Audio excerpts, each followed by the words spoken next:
You're welcome in channel success run with Brajranjan Thakur. आज हम लोग को जीके का क्वेश्चन, इंपॉर्टेंट जीके का क्वेश्चन देखेंगे जो एग्ज़ाम में आस्क क्वेश्चन है। हम लोग को ये पता है कि ज़्यादातर एग्ज़ाम में आजकल जो क्वेश्चन आता है वो क्वेश्चन बैंक का ही क्वेश्चन रहता है, यानी आस्क क्वेश्चन यानी प्रीवियस ईयर पेपर ही रहता है। तो यहाँ पर ये एसएससी में पूछा हुआ क्वेश्चन है। इट्स नॉट नेसेसरी कि ये एसएससी में पूछा हुआ है तो और अदर एग्ज़ाम में नहीं पूछेगा। आप उठा के देखिए तो अधिकतर एग्ज़ाम में आसपास ही क्वेश्चन बैंक का ही क्वेश्चन रहता है। तो आज हम लोग ये कुछ इंपॉर्टेंट क्वेश्चन है जो क्वेश्चन बैंक का करेंगे। तो इसमें फर्स्ट क्वेश्चन है, पहला क्वेश्चन है कि मोहनजोदड़ो में सबसे बड़ी इमारत कौन सी थी। तो हम सिर्फ आंसर बोलेंगे, अदर ऑप्शन पढ़ने में टाइम वेस्ट होता है। फास्ट रिवीजन के लिए इस तरह का वीडियो बनाना जो एग्जाम के टाइम पर यानी फास्टली रिवाइज कर सके किसी चीज़ को, तो उसके लिए वीडियो है। मोहनजोदड़ो में सबसे बड़ी इमारत कौन सी थी। तो इसका आंसर होगा ए, ऑप्शन नंबर ग्रेट ग्रेनरी, यानी जहाँ सबसे ज़्यादा अनाज रखा जाता है, सबसे बड़ा वही था घर। सेकंड है सत्यमेव जयते किस उपनिषद से लिया गया। तो ये लिया गया है मुंडक उपनिषद से, option number A. Third question है निम्नलिखित में से किस हड़प्पा स्थल में बंदरगाह था। The following was the harbour in the Harappan site. मैं इंग्लिश में ही बोलता चल रहा हूँ ताकि जिन लोगों को इंग्लिश में देखना हो या सुनना हो देख सकते हैं। तो the following was the harbour in the Harappan site, तो कौन सा है, तो लोथल। लोथल जो है वो हड़प्पा स्थल का बंदरगाह है। The Veda which deals with the rituals is known as, तो यजुर्वेद। जो वेद, कौन सा वेद है जो धार्मिक अनुष्ठानों से संबंध रखता है, तो वो था यजुर्वेद, यानी यजुर्वेद है जो धार्मिक अनुष्ठानों से संबंध रखता था। ये भी अच्छा क्वेश्चन है। नेक्स्ट क्वेश्चन है 5, Indus valley civilisation was a dash age civilisation. Sindhu घाटी की सभ्यता एक डैश युगीन सभ्यता थी, तो ये थी कांस्य युगीन सभ्यता। ये पूछा है एसएससी 10+2 में। तो ज़्यादातर क्वेश्चन देखेंगे, ये सारा क्वेश्चन बैंक का ही सब क्वेश्चन इसमें है और सारा इंपॉर्टेंट क्वेश्चन ये है all for all other competitive exam. इसी तरह का फर्दर अपडेट के लिए मेरे चैनल को सब्सक्राइब करें, शेयर करें, ताकि मैं मोटिवेटेड हूँ और अच्छा से अच्छा कंटेंट लाऊं। मेरे में इतना एबिलिटी है जो यानी कंटेंट, एक से एक कंटेंट ला सकता हूँ विथ ये GK and complete competitive subject, यानी जितना सब्जेक्ट आता है हर सब्जेक्ट का। तो ये इस तरह से आप चैनल सब्सक्राइब करिए और शेयर करिए और फिर देखिए कि कितना कंटेंट आता है। आप उतना देख नहीं पाएंगे। वैदिक साहित्य की रचना किस काल में की गई थी। द वैदिक लिटरेचर वाज कंपोज्ड बिटवीन, तो इसका होगा ऑप्शन नंबर बी, 3500 बीसी से 2500 बीसी तक, यानी 3500 ईसा पूर्व से 2500 ईसा पूर्व के बीच। नेक्स्ट क्वेश्चन है अजात शत्रु किसका पुत्र था, यानी किसका बेटा था। तो ऑप्शन नंबर सी, बिंबिसार का। अजात शत्रु किसका पुत्र था, तो बिंबिसार का। ये दोनों हड़यक वंश के थे, बिंबिसार और अजात शत्रु। नेक्स्ट क्वेश्चन है 8 नंबर। ये स्पीड अप हो रहा है आसानी से, यानी काफ़ी कम समय में ज़्यादा क्वेश्चन का कंटेंट देख सकते हैं। इसके लिए बेहतरीन तरीका है कि आंसर वहाँ पे मार्क है। निम्नलिखित में से डैश को छोड़कर अन्य सभी वैदिक देवकुल के प्रमुख देवता थे, यानी वैदिक कुल के प्रमुख देवता थे, सिर्फ एक को छोड़ के, एक्सेप्ट। तो अग्नि, दुर्गा, इंद्र, सोम। तो इसका आंसर होगा ऑप्शन नंबर बी, दुर्गा, यानी दुर्गा माता को छोड़ के बाकी जो थे वो सारे वैदिक कुल देवकुल के देवता थे, जैसे अग्नि, इंद्र और सोम। नेक्स्ट है निम्नलिखित में से कौन सा शासक मगध साम्राज्य से संबंधित नहीं था। Which of the following kings does not belongs to the Magadha empire. Option number C, राजाधिराज। बाकी जो इसमें है मगध साम्राज्य से अजात शत्रु संबंधित है, मगध साम्राज्य से यानी मगध प्रशासन किया था। उसके बाद बिंबिसार संबंधित है, उसके बाद महापदम नंद। महापदम नंद इसमें जो है ऑप्शन नंबर डी में, वो नंद वंश का शासक था और नंद वंश का अंतिम शासक धनानंद था। फिर उसके बाद अजात शत्रु और बिंबिसार, ये हर्यक वंश का शासक था। तो जितना content best of my knowledge होगा मैं देते जाऊंगा। नेक्स्ट क्वेश्चन है बिंबिसार किस वंश के राजा थे। तो ऑप्शन नंबर बी, जैसा कि मैंने ऊपर बताया था, हर्यक वंश का। बिंबिसार जो है, Bimbisara was the king of which dynasty, तो हर्यक वंश। बिंबिसार जो है वो किस वंश का राजा था, तो हर्यक वंश का। नेक्स्ट क्वेश्चन, किस भारतीय धर्म में 24 तीर्थंकर हुए थे। तो क्लियर पता है, जैनिज्म में जो है वो 24 तीर्थंकर हुए थे और जो सबसे लास्ट तीर्थंकर यानी कि 23वें तीर्थंकर जो थे वो पार्श्वनाथ थे और 24वें तीर्थंकर जैन धर्म के महावीर थे। 12 नंबर क्वेश्चन, प्रारंभ में राजगाह जो आधुनिक डैश के राजगीर का प्राकृतिक नाम है जो मगध की राजधानी थी? तो बिहार। इनिशियली राजगाहा द प्रकृत name for present day Rajgir in dash, तो वो कौन था? बिहार। नेक्स्ट है 13 नंबर। 13 नंबर है संथारा डैश समुदाय का एक धार्मिक संस्कार है? तो संथारा जो है वो जैन धर्म का सामूहिक संस्कार है। नेक्स्ट है आबू स्थित मशहूर दिलवारा मंदिर निम्नलिखित में से किस समुदाय का पवित्र स्थल है? तो ये है जैन धर्म का। The famous Dilwara temple of mount Abu sacred Pilgrim place for the, तो किसके लिए सैक्रेड प्लेस है? तो वो जैन के लिए। नेक्स्ट है पवित्र ग्रंथों के लिए सामूहिक रूप से किस शब्द का प्रयोग किया गया है? तो पवित्र ग्रंथ के लिए सामूहिक रूप से अंग का प्रयोग किया गया है।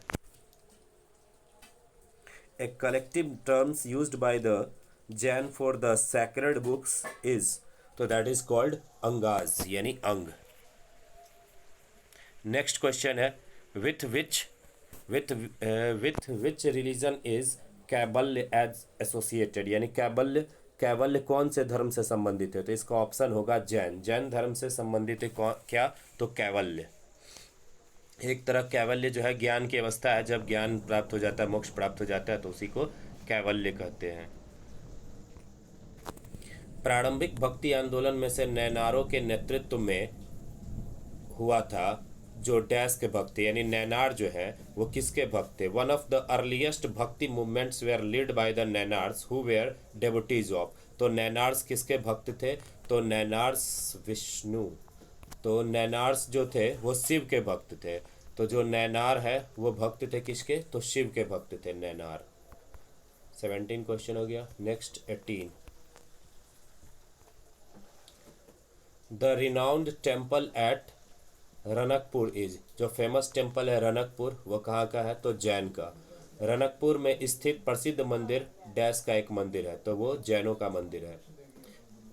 नेक्स्ट क्वेश्चन है 19 नंबर। त्रिपिटक धर्म ग्रंथ त्रिपिटक धर्म ग्रंथ का संबंध किस धर्म से है? Option number D Buddhism. ये बहुत ज़्यादा इंपॉर्टेंट क्वेश्चन है, बहुत सारे एग्जाम्स में भी आता है। तो Tripitaka are sacred books of, तो Tripitaka are sacred book of Buddhist, यानी त्रिपिटक जो है वो बौद्ध धर्म का पवित्र ग्रंथ है त्रिपिटक। नेक्स्ट है गौतम बुद्ध कौन से गणराज के थे? तो गौतम बुद्ध जो थे वो शाक्य गणराज के थे। ये अभी हाल ही रिसेंटली एक एग्जाम में ये क्वेश्चन पूछा है, बिहार एसएससी में शायद।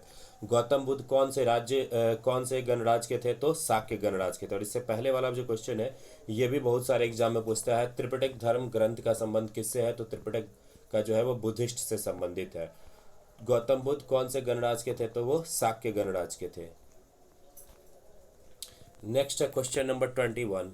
गौतम बुद्ध की मृत्यु के तत्काल बाद किस बौद्ध परिषद का आयोजन किया गया था? तो वो है पहली संगति। तो पहली संगति जो है वो किसके शासन काल में हुआ था? तो सबसे पहला संगति जो है वो हुआ था सबसे पहला संगति हुआ था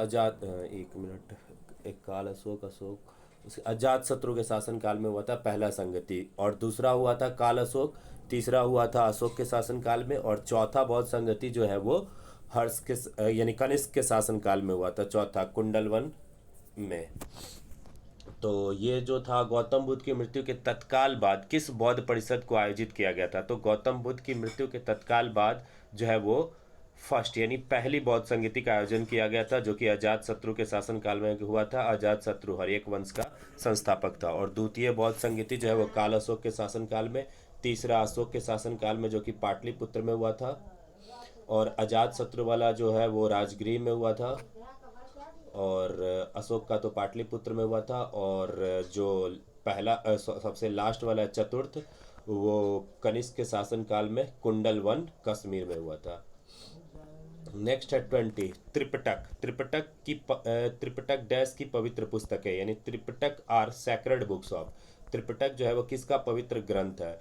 तो त्रिपिटक जो है वो बुद्धिज्म यानी बौद्ध धर्म का पवित्र ग्रंथ है। त्रिपिटक जो है वो बौद्ध धर्म का पवित्र ग्रंथ है। नेक्स्ट क्वेश्चन है बुद्ध के उपदेश किस भाषा में है? तो बुद्ध का जो उपदेश है वह जनसाधारण की भाषा पाली में है, यानी बुद्ध का उपदेश जो है वो पाली भाषा में दिया था। Language in which Buddha preached, यानी बुद्ध ने किस भाषा में उपदेश दिया था? तो पाली। नेक्स्ट क्वेश्चन है 24। किस स्मारक से गौतम बुद्ध ने दुनिया के लिए बौद्ध धर्म के अपने दिव्य ज्ञान का प्रचार किया था? तो अपने दिव्य ज्ञान का प्रचार जो है वो किस स्मारक से बुद्ध ने किस स्मारक से किया था? From which monument Gautama Buddha propagate his divine knowledge of Buddhism to the world, यानी किस स्मारक से गौतम बुद्ध ने दुनिया के लिए बौद्ध धर्म के अपने दिव्य ज्ञान का प्रचार किया था? तो इसका होगा महाबोधि मंदिर। Question number 25। The Kalinga war fought in, Kalinga जो है वो कब, कलिंगा का युद्ध वर्ष कब है, यानी कि कलिंग युद्ध कब लड़ा गया था? तो ये 261 ईसा पूर्व में। ये भी काफ़ी एग्जाम में पूछ चुका है। नेक्स्ट क्वेश्चन है कौन सी गुफाएं बौद्ध धर्म, हिंदू धर्म और जैन धर्म के धार्मिक कला की सांस्कृतिक मिश्रण है? तो इसमें से जो ये है एलोड़ा तो एलोड़ा की जो गुफाएं हैं वो एलोड़ा की गुफाएं जो है तो कौन सी गुफाएं बौद्ध धर्म, हिंदू धर्म और जैन धर्म के धार्मिक कला की सांस्कृतिक मिश्रण है? तो ये एलोड़ा की गुफाएं, जिसमें कि तीनों का है, तीनों का गुफाओं की संख्या अलग अलग है। 27 नंबर क्वेश्चन। मौर्य साम्राज्य की राजधानी कहाँ थी? तो मौर्य साम्राज्य की राजधानी जो थी वो पाटलिपुत्रा थी। The capital of the Maurya kingdom was located at Pataliputra. Kalinga war was fought in the year, Kalinga war जो है फिर से रिपीट हो गया क्वेश्चन 261 ईसा पूर्व, यानी बीसी। नेक्स्ट है 29 नंबर क्वेश्चन। चंद्रगुप्त 322 से 298 ईसा पूर्व किस वंश का शासक था? तो चंद्रगुप्त पता ही मौर्य वंश का शासक था। Harsha moved his capital from dash to dash, यानी राजा हर्ष ने अपनी राजधानी डैश से डैश स्थानांतरित की थी।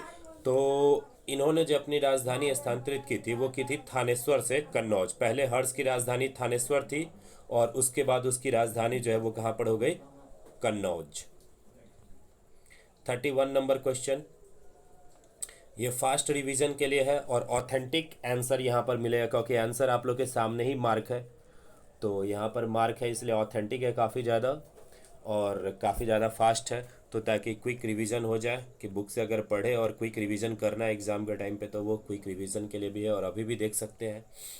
चंद्रगुप्त मौर्य डैश में पैदा हुआ, तो Chandragupta Maurya was born in, Chandragupta Maurya कब पैदा हुआ था? तो चंद्रगुप्त मौर्य जो है वो चंद्रगुप्त मौर्य पैदा हुआ था 563 ईसा पूर्व में। तो चंद्रगुप्त मौर्य यानी 31 का आंसर नंबर ए हो जाएगा, 31 का ए, 563 ईसा पूर्व। चंद्रगुप्त मौर्य जो है उसका जन्म कब हुआ था? तो चंद्रगुप्त मौर्य का जन्म हुआ था 563 ईसा पूर्व में। जो ज़्यादा कॉमन क्वेश्चन ही उसके लिए थोड़ा टाइम देंगे ताकि वो यानी याद हो जाए आसानी से। चंद्रगुप्त मौर्य 563 ईसा पूर्व में पैदा हुए थे।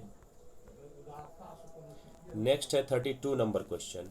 32 क्या है? तो Chandragupta Maurya was an ardent followers of, Chandragupta Maurya जो है वो अर्डेंट फॉलोअर किसका था? तो चंद्रगुप्त मौर्य जो है वो जैन धर्म का फॉलोअर था।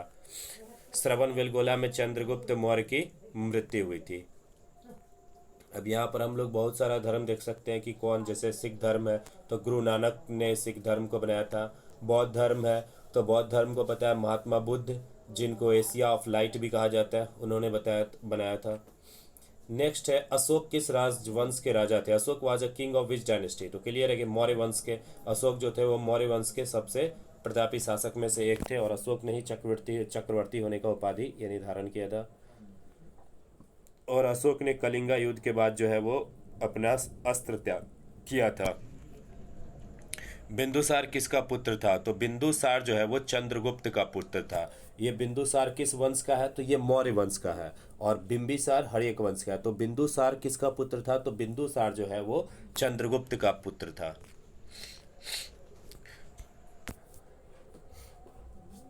Ashoka was an empire of the dash dynasty, Ashoka was an empire, clear, ये रिपीट हो गया मौर्य वंश। नेक्स्ट है महान अशोक 273 से 232 ईसा पूर्व किस वंश के शासक थे? फिर से रिपीट हो गया मौर्य वंश। सांची में स्थित बौद्ध स्मारकों का निर्माण किसने किया था? Who built the Buddhist monument at Sanchi?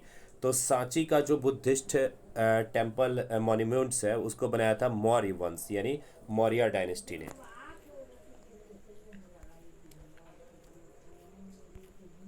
Next है 38 नंबर क्वेश्चन। चंद्रगुप्त मौर्य पाटलिपुत्र में पैदा हुआ था जो अब डैश में है, तो अब कहाँ पर है? बिहार में है, option number D. Question number 39, Chanakya को डैश नाम से भी जाना जाता था, तो चाणक्य को कौटिल्य के नाम से भी जाना जाता था, ऑप्शन नंबर सी। नेक्स्ट है 40, कलिंग युद्ध के पश्चात सम्राट अशोक ने किस धर्म को स्वीकार किया था? क्लियर है सब? बुद्धिज्म को यानी कि स्वीकार किया था कलिंग युद्ध के बाद, जो कि 261 ईसा पूर्व में हुआ था। नेक्स्ट क्वेश्चन है which script was used in Ashoka's in inscription, यानी अशोका का जो इंस्क्रिप्शन है यानी उसका जो शिलालेख है उसमें कौन सा लिपि प्रयोग किया गया था? तो उसमें प्रयोग किया गया था ब्राह्मी लिपि।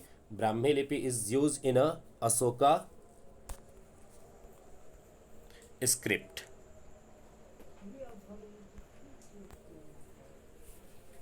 नेक्स्ट है 42 क्वेश्चन, चाणक्य किसके प्रमुख सलाहकार थे? तो क्लियर है चंद्रगुप्त मौर्य के।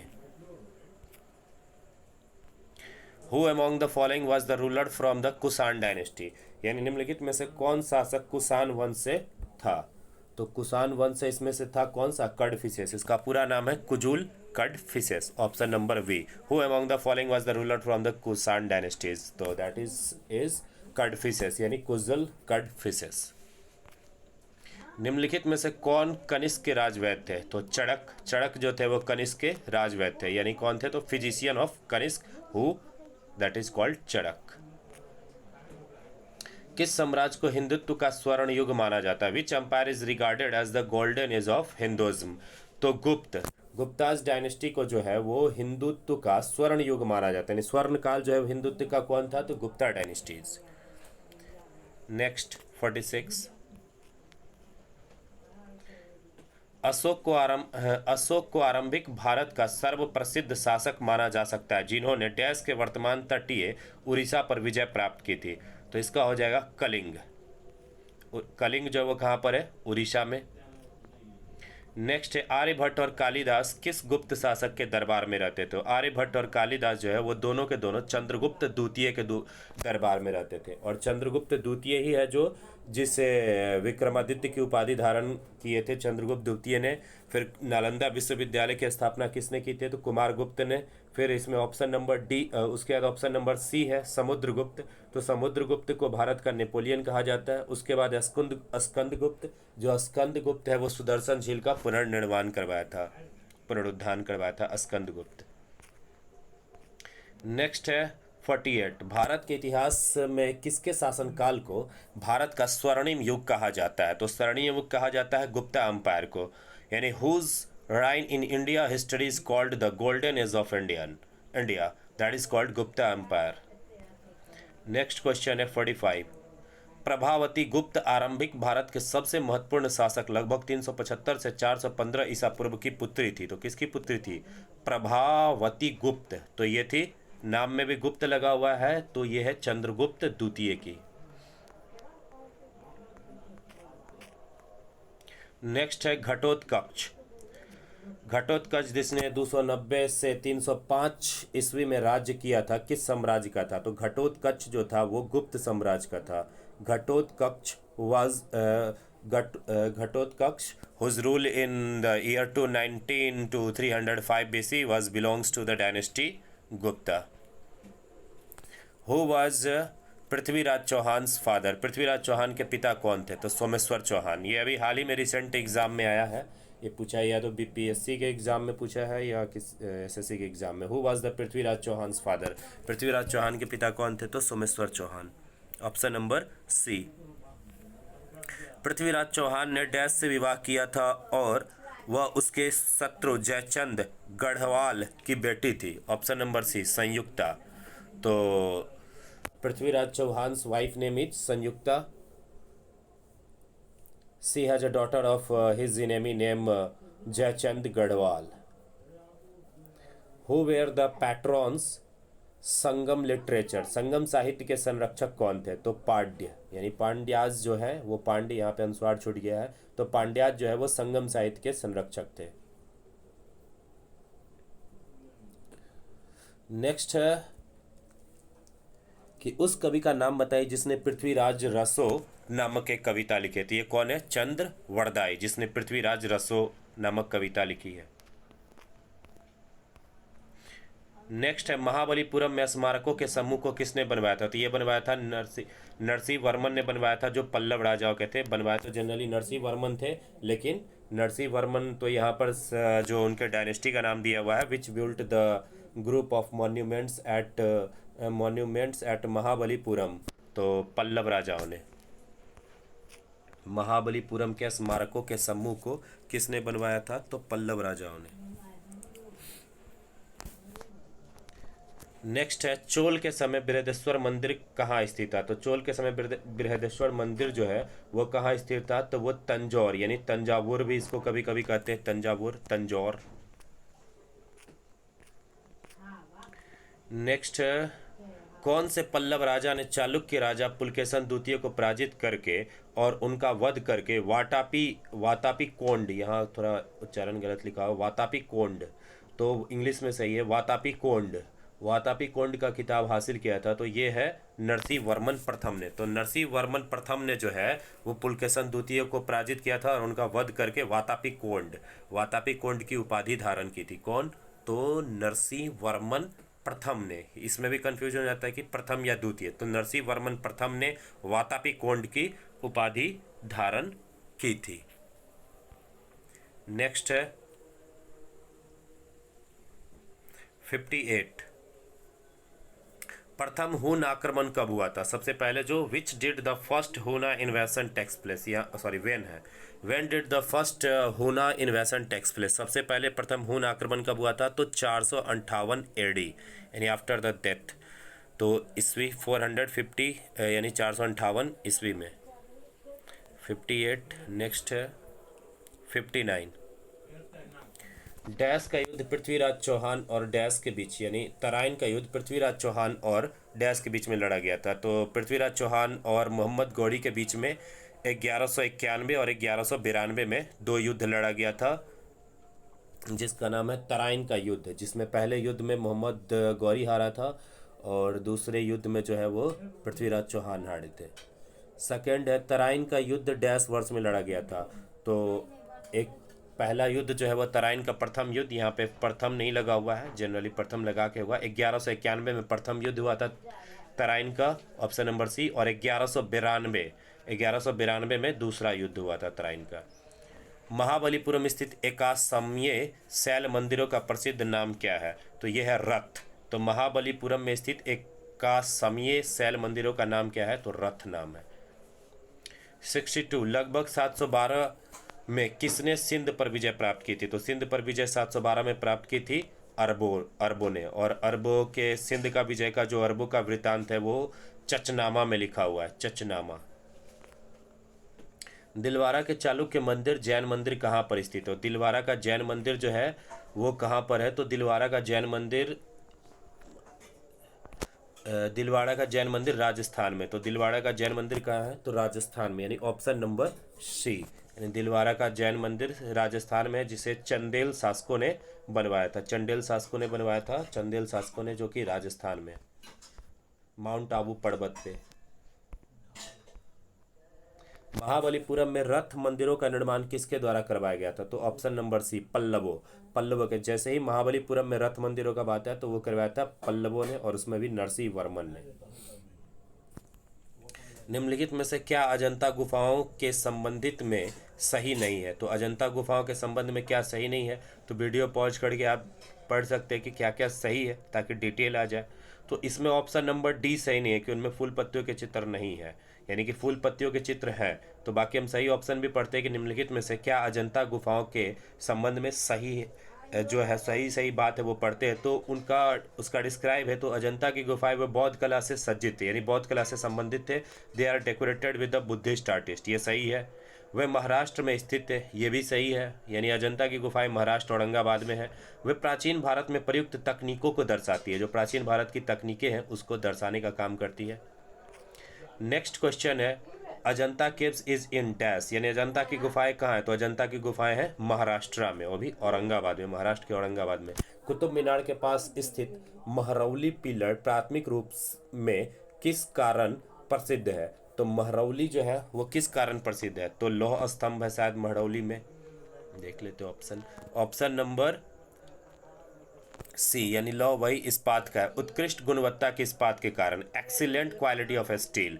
तो जो महरौली का जो ये है कुतुब मीनार के पास स्थित महरौली पिलर प्राथमिक रूप से किस कारण से प्रसिद्ध है? तो they are made up of a steel यानी इस्पात से बना हुआ है। सोफर कॉल्ड जंग नहीं लगता है इसलिए प्रसिद्ध है। सी लोहा से नहीं इस्पात से बना हुआ है। नेक्स्ट है महाराष्ट्र में स्थित अजंता में चट्टानों को काटकर बनाए गए गुफा स्मारक किस धर्म से संबंधित है? तो बौद्ध धर्म से संबंधित है। शिव गुफा कहाँ स्थित है? तो शिव गुफा एलिफेंटा केव में स्थित है। वहीं पर शिव का भी गुफा है, बुद्ध का भी है। तो शिव गुफा कहाँ पर स्थित है? तो एलिफेंटा केव में। अजंता वाला जो है वो संबंधित है बुद्ध से, और जो एलिफेंटा है गुफाएं हैं वो संबंधित है शिव से। नेक्स्ट क्वेश्चन है निम्नलिखित में से किसका सही मेल नहीं है? तो ऑप्शन नंबर डी जो है सही मेल नहीं है, उसको देखना ही है। तो जैन मंदिर जो है वो खजुराहो यहाँ पे दे रहा है, तो वो ऑप्शन जो है वो सही नहीं है। तो बाकी सही को देख लेते हैं आखिर कौन कौन सही है। तो श्रृंगेरी मठ जो है वो चिक्कमंगलुरु जिला में है। श्रृंगेरी मठ कहाँ पर है? तो चिक्कमंगलुरु जिला। उसके बाद जो महाकाल है, श्री महाकाल कहाँ पर है? तो श्री महाकाल मंदिर उज्जैन गुजरात में है। सूर्य मंदिर कहाँ पर है? तो कोणार्क यानी उड़ीसा कोणार्क में। नेक्स्ट है सांची के बौद्ध स्मारक डैश में है। तो सांची के बौद्ध स्मारक कहाँ पर है? तो मध्य प्रदेश में है। सांची के बौद्ध स्मारक कहाँ है? तो मध्य प्रदेश में। 72 नंबर क्वेश्चन, एक मठवानी और शैक्षिक संस्था के पुरातात्विक अवशेष डैश में शामिल है। तो ये शामिल है नालंदा में। कहाँ पर शामिल है? तो नालंदा। पता ही है कि नालंदा शिक्षा का केंद्र था। तो शैक्षिक संस्थान पुरातात्विक अवशेष जो वह संबंधित है कहाँ से? तो नालंदा से संबंधित है। नेक्स्ट है 73, पूरा 100 कंप्लीट करके करेंगे आज।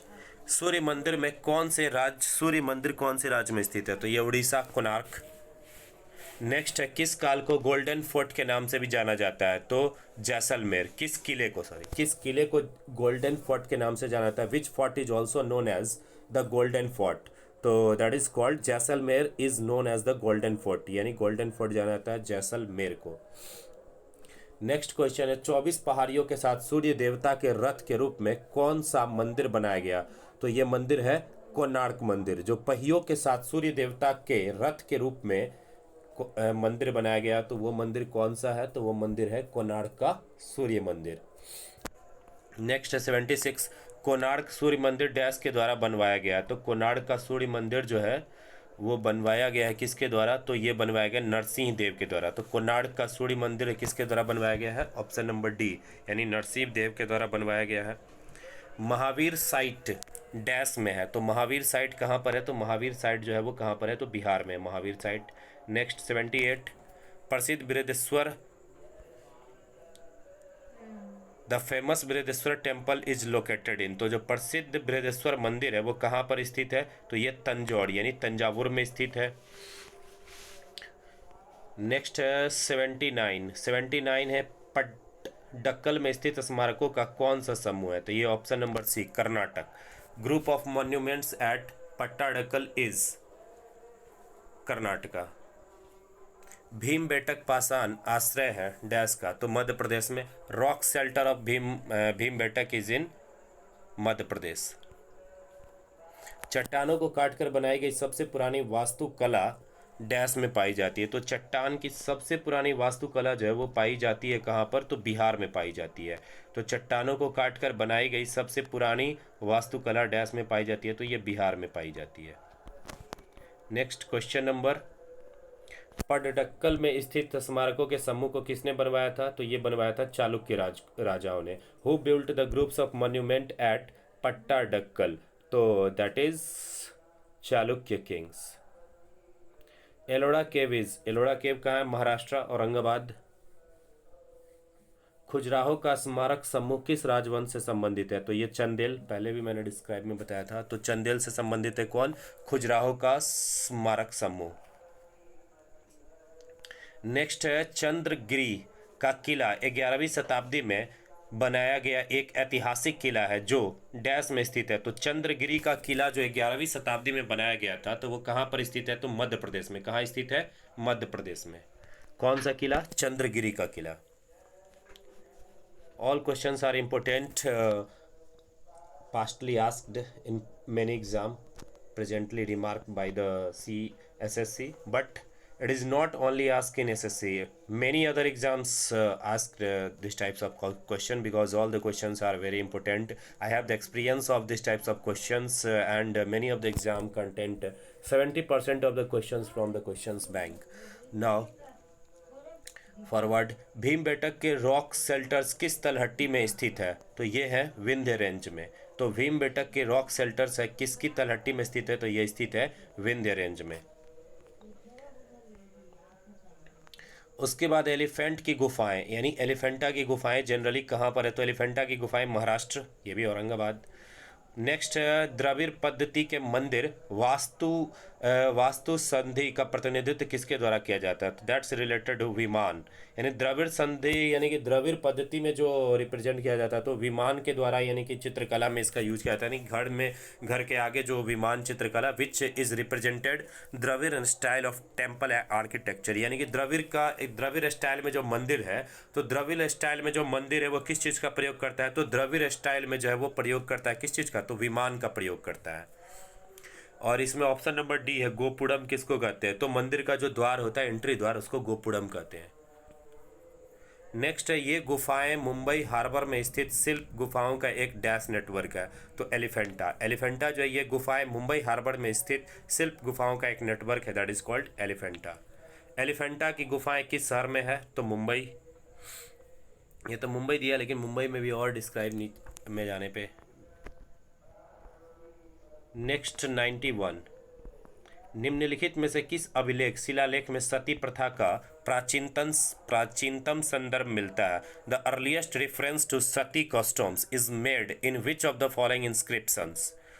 तो दैट इंस्क्रिप्शन इज भानुगुप्त का एरन अभिलेख, यानी Eran inscriptions of a Bhanugupta. Eran यानी एरन है, अर्न नहीं, एरन इंस्क्रिप्शन ऑफ भानुगुप्त के एरेन शिलालेख में सती प्रथा का प्राचीनतम संदर्भ, यानी सबसे प्राचीन संदर्भ जो है वो कहाँ पर मिलता है सती प्रथा का? तो वो एरेन शिलालेख, यानी भानुगुप्त का जो एरेन शिलालेख है उसमें मिलता है। एलिफेंटा की गुफाएं किस देवता को समर्पित है? तो शिव को समर्पित है। Elephanta caves are attributed to the god Shiva. Buland Darwaza build by Akbar is in which city? Akbar द्वारा बनाया गया बुलंद दरवाजा किस शहर में है? तो यह है फतेहपुर सिकरी में। तो बुलंद दरवाजा कहाँ बनाया गया? फतेहपुर सिकरी में, और ये गुजरात विजय के उपलक्ष्य में बनाया गया था बुलंद दरवाजा। The famous Vishnu temple at Angkor Wat in Cambodia was build by? तो जो प्रसिद्ध कंबोडिया में अंकोर वाट सुप्रसिद्ध मंदिर है, विष्णु मंदिर है, उसको किसने बनवाया था? तो उसको बनवाया था सूर्यवर्मन द्वितीय ने। सूर्यवर्मन द्वितीय built the mandir at Cambodia Angkor वाट।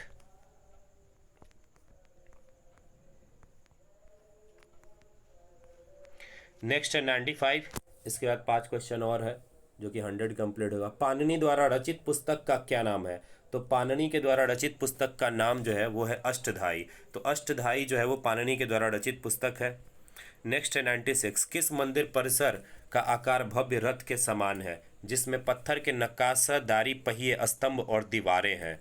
तो यह है कोणार्क का सूर्य मंदिर। ये पहले भी आ चुका है कि किस मंदिर परिसर का आकार जो है भव्य रथ के समान है, तो यह है कोणार्क का सूर्य मंदिर, उड़ीसा में है। कौटिल्य द्वारा रचित प्रसिद्ध पुस्तक कौन सी है? तो कौटिल्य द्वारा रचित प्रसिद्ध पुस्तक है वो अर्थशास्त्र है। इसमें जो ऑप्शन नंबर ए है इंडिका है मेगास्थनीज के द्वारा रचा हुआ, और ऑप्शन नंबर डी में है राजतरंगिणी है कल्हन के द्वारा रचा हुआ, जो कि कश्मीर के इतिहास पर बेस्ड है। 98 नंबर क्वेश्चन है, द अर्थशास्त्र वाज रिटन बाय? तो अर्थशास्त्र क्लियर है चाणक्य के द्वारा, विष्णुगुप्त। पंचतंत्र को किसने लिखा है? तो पंचतंत्र को लिखा है किसने? विष्णु शर्मा ने। और पंचतंत्र में क्या है? तो इसमें एक तरह से ये है एक ब्राह्मण और एक मछुआरे स्त्री का कहानी है इसमें पंचतंत्र में। Question number 100, this is last question of today's session, and after that we ended this session. Chachnama में कौन से विजय का रिकॉर्ड पाया था, पहले बताते हैं। अरबों के जो विजय का उल्लेख है वो कहाँ पर पाया था, तो चचनामा में। तो इसी तरह का और मोर्स वीडियो देखने के लिए हमारे चैनल को सब्सक्राइब करें, शेयर करें, ताकि मुझे मोटिवेट मिले। अभी तो मेरा चैनल फ्री है, कोई गेनिंग नहीं है इसमें, बट इसमें सब्सक्राइबर इंक्रीज होने पर ये चैनल मोनेटाइज होगा। For this support my channel and share this and subscribe this, and it can be a chain, like you share and said someone to share, and that boon my channel, and I versus provide many more videos related to competition, and content is authentic. Thank you.